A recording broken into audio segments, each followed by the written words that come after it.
চাঁদপুর থেকে ঠিক বেলা 1টায় ছেড়ে এখন ঠিক 4:30 ঢাকা নদীবন্দরে এসে পৌঁছলো এমভি আবে জমজম 7 নৌযানটি ঢাকায় এসে পৌঁছলো যাত্রী নিয়ে, এবং যাত্রী নেমে নৌযানটি ফরজগঞ্জ লঞ্চঘাটে বিশ্রাম করে কিন্তু ঠিক রাত 11:30 পুনরায় আবারও চাঁদপুরের উদ্দেশ্যে ছেড়ে যাবে ঢাকা নদীবন্দর থেকে। দেখতে পাচ্ছেন নৌযানটি চাঁদপুর থেকে ঢাকায় এসে পৌঁছলো। আপনারা সকলে ভিডিওটি দেখুন, ভালো লাগলে লাইক দিয়ে কমেন্ট করুন, আর এই চ্যানেলে নতুন হয়ে থাকলে অবশ্যই চ্যানেলটি সাবস্ক্রাইব করে পাশে থাকা বেল বাটন বাজিয়ে দিন। ধন্যবাদ সবাইকে, আসসালামু আলাইকুম।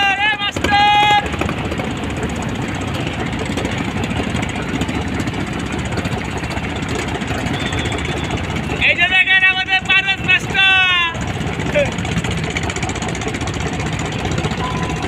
পারভেজ ভাই, ওই পারভেজ ভাই,